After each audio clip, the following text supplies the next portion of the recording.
Bonjour à tous, bienvenue pour ce premier webinaire de lancement du MOOC Classe Inverse, s'intitulant Immersion dans le MOOC. Alors, prêts pour le grand saut? Sont avec moi Frédéric Guérinet et Valérie Georges. Bonjour. Bonjour à tous.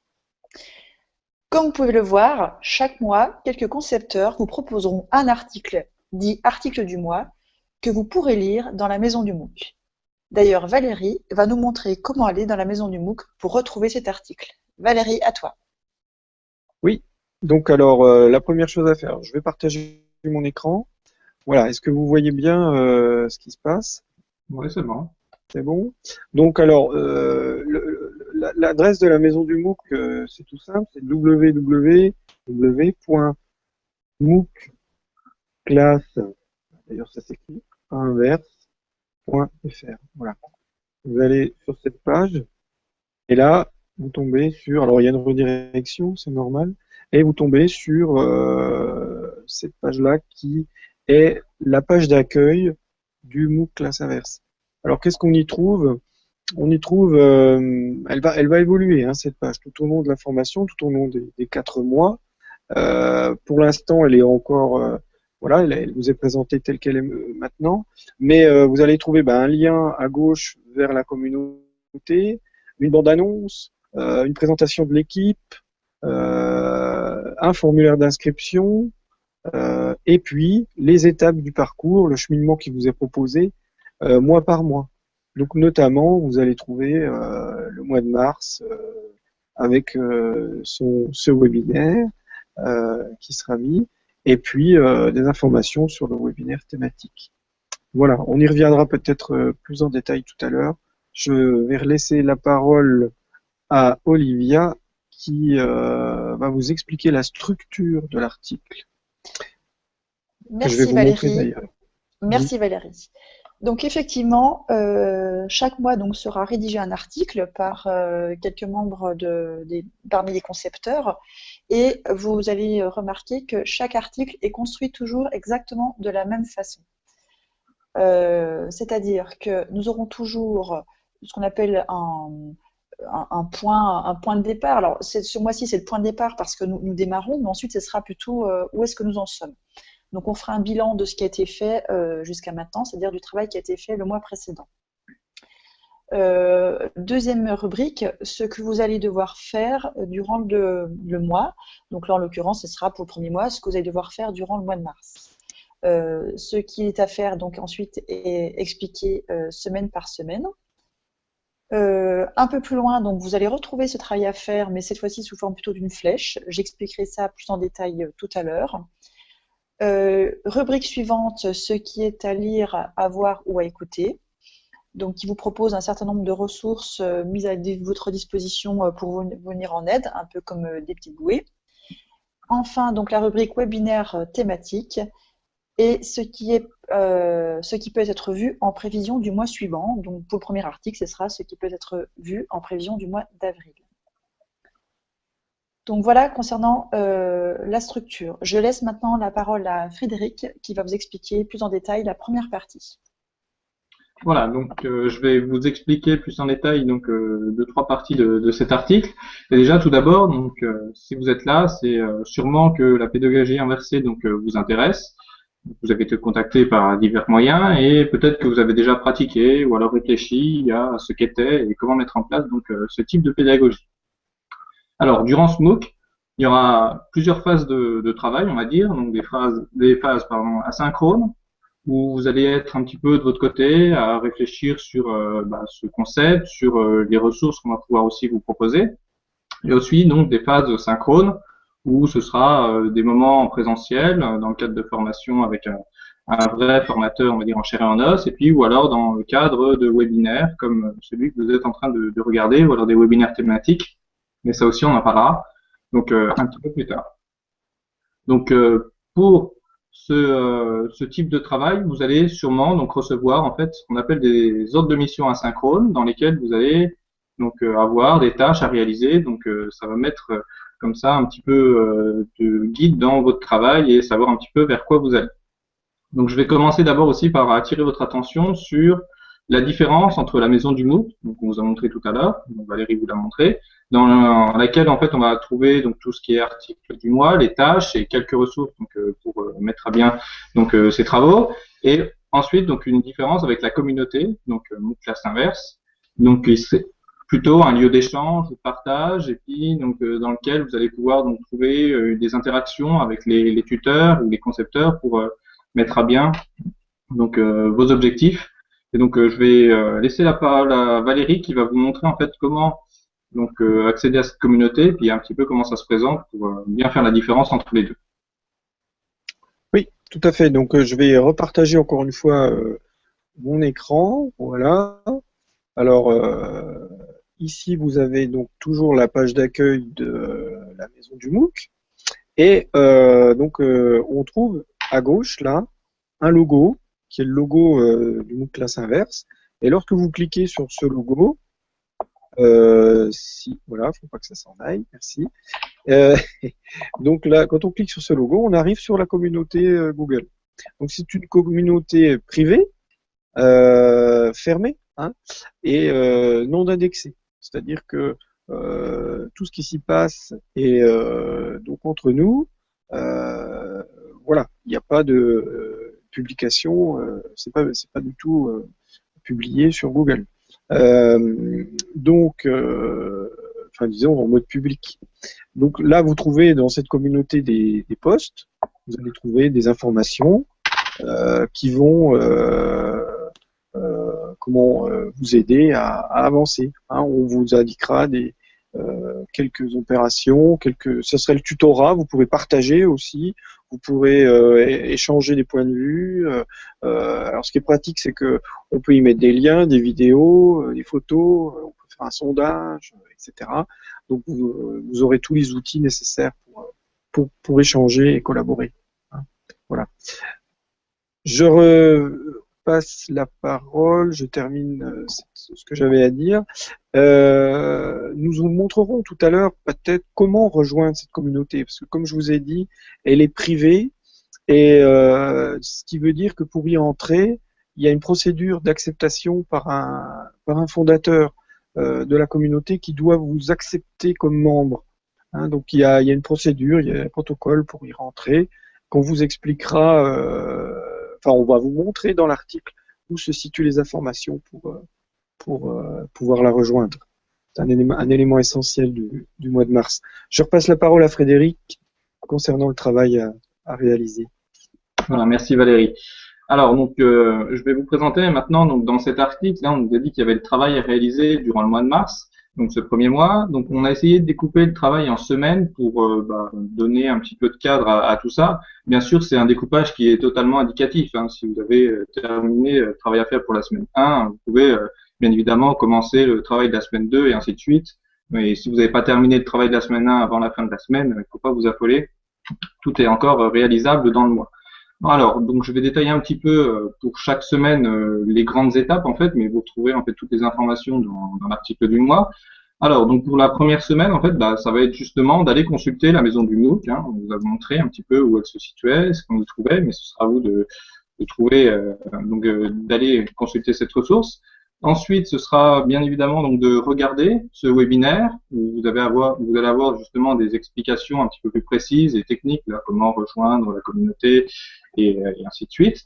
Donc, il faudra ensuite que vous créiez un compte Google, donc qui sera nécessaire notamment donc à rejoindre la communauté. Et donc ensuite, donc justement, une fois que ce compte sera créé, donc là maintenant on se retrouve à ce que nous on a appelé la semaine 2. Vous allez devoir donc rejoindre la communauté, donc une classe inverse. Vous allez pouvoir donc consulter tout ce qui s'y passe déjà.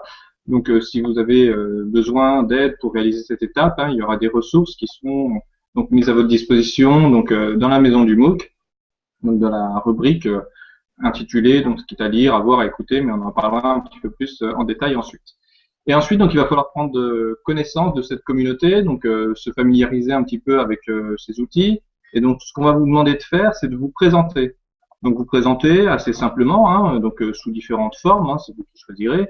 Donc, soit sous forme d'un petit texte, vous allez vous présenter. Je m'appelle Frédéric Guérinet, je suis enseignant de telle matière, je travaille à tel endroit. Donc, vous pouvez faire ça sous forme d'un petit texte, comme je l'ai dit, sous forme d'un diaporama, ou alors pourquoi pas une capsule vidéo si vous êtes à l'aise donc avec ces outils-là. Et donc l'objectif c'est de donc déjà vous présenter entre vous, entre les différents membres de la communauté, et aussi donc de vous familiariser avec le fait de poster des choses, donc comme on l'a dit tout à l'heure, hein, par l'intermédiaire des posts sur la communauté, donc une classe inverse. Ensuite, donc dans la dernière semaine, donc on va vous demander de réfléchir et donc du coup de déposer votre brouillon ou alors votre travail si vous avez réussi à aller jusqu'au bout, donc de votre espace personnel de travail ou EPT. Donc on en parlera donc une fois qu'on aura vu donc un petit peu ce que c'est. Donc pour savoir ce que c'est justement, bah là c'est à vous de faire votre travail sur la communauté, sur une classe inverse. Donc c'est d'aller consulter dans la rubrique correspondante. Donc qu'est-ce qu'un EPT? Et puis après à vous de vous approprier la définition pour essayer de le construire. Voilà, donc c'est l'objectif de ce mois, donc découpé en semaines, comme je vous l'ai dit tout à l'heure. Donc maintenant, je vais passer la parole à Olivia qui va vous présenter donc un autre outil donc, pour gérer votre travail donc au cours de ce mois. Merci Frédéric. Donc, comme je vous l'ai dit en introduction et comme vous pouvez le voir ici à l'écran, le travail à réaliser est également repris dans une flèche qui représente donc une flèche du temps. Je pense que vous l'avez tout à fait compris. Alors, vous pouvez remarquer qu'il y a une indication de durée qui a été estimée hein, et qui figure pour chacune des activités à réaliser.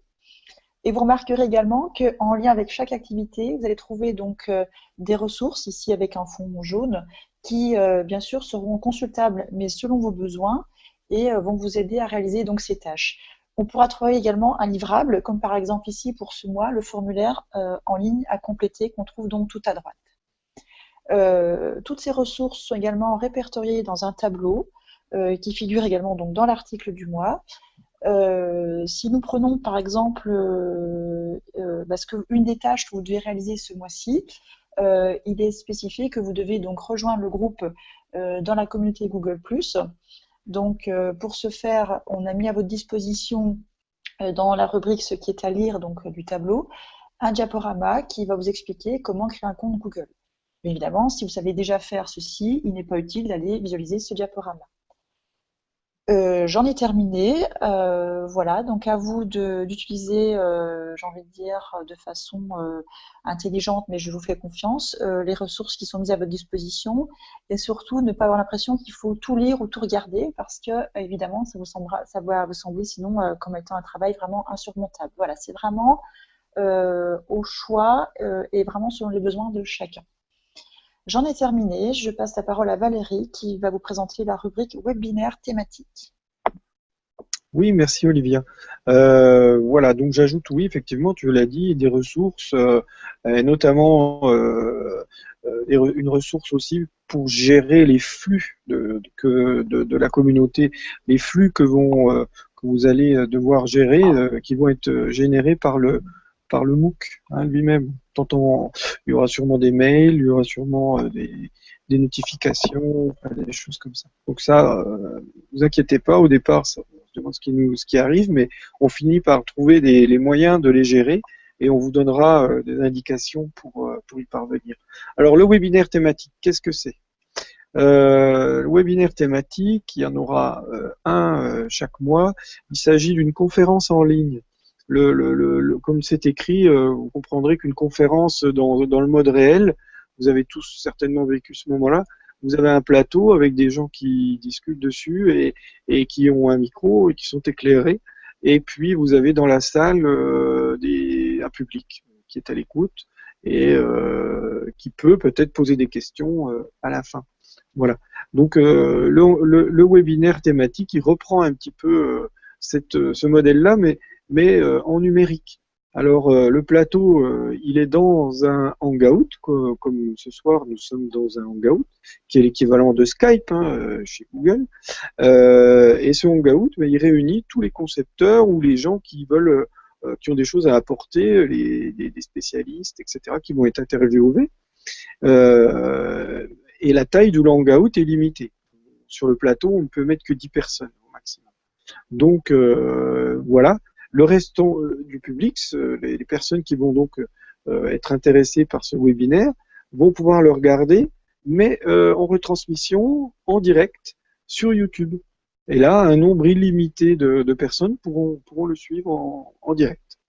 Et évidemment, les questions, ce qui est encore mieux que dans une salle, elles vont pouvoir être posées en même temps dans les commentaires de la vidéo dans YouTube. Sous la vidéo YouTube, il y a une zone pour poster des commentaires. Donc là, chacun peut mettre sa question et une personne sur le plateau sera chargée de les relayer.